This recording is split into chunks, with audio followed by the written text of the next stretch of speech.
William Barnett, a young autistic YouTuber, uses his channel to push back against what he calls a wave of dehumanizing rhetoric in US politics.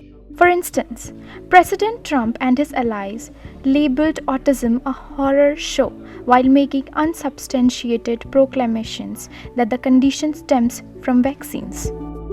I'd like to think that Trump and RFK are doing this because they legitimately want to help us and parents, but I don't know if that's really the case.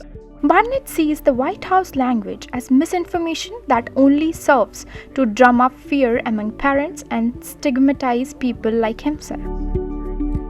He warns that such claims fuel fear and stigma instead of understanding, especially as new laws threaten to erode the rights of autistic people. Perhaps something positive for me, at least, that comes out of all of this negativity coming from the White House is that I have this platform to, fight that, and it just makes the work more important and also more meaningful to be able to put it out there in this way. Autism spectrum disorder is a broad neurodevelopment diagnosis that encompasses challenges related to social skills, communication, and behavior. According to the World Health Organization, a combination of genetic and environmental factors is likely involved in this disorder. The US Center for Disease Control and Prevention reported that 1 in 31 children were found to have autism in 2022, an increase that's largely attributed to improved, broadened diagnosis methods along with growing awareness. Barnett received multiple diagnoses related to autism beginning at age 3. The composer doesn't feel that way today. He has a Master of Fine Arts in Musical Theatre from New York University and has found that by embracing his diagnosis, his life has only grown richer. Barnett said he found a second home through the organization Autistic Adults NYC, an autistic-run nonprofit organization.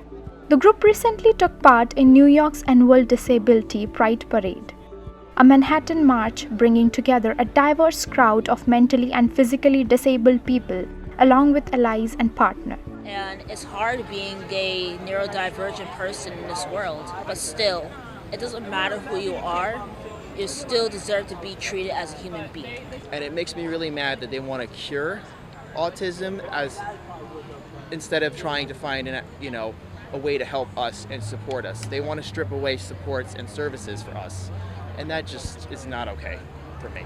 We also contribute to society, and we contribute to society in so many different ways than other people would, because we have a different perspective of thinking. We think outside the box. Barnett says that many people with autism have it harder than he does, with far more severe symptoms. Some parents have voiced feelings seen by Kennedy's descriptions of their struggles. I found a lot of acceptance coming out of the autistic closet. Like, I used to just kind of hide it, try to present as like normal, whatever that means. And I've actually found a lot of acceptance, coming out of that closet, and people have greater love and understanding for me. He said he's lucky he received support from his family, at school, and from specialists to be able to better cope with life in a world that isn't always accepting. With everything that's coming out of DC, it just becomes even more important and more meaningful to be here and marching alongside each other and just feel the love and the community that we all have for each other, both autistic people, developmentally disabled people, and also... Barnett worked with experts including Elizabeth Loxon, a UCLA psychiatry professor whose decades of experience include developing social skills, programming for youth and adults.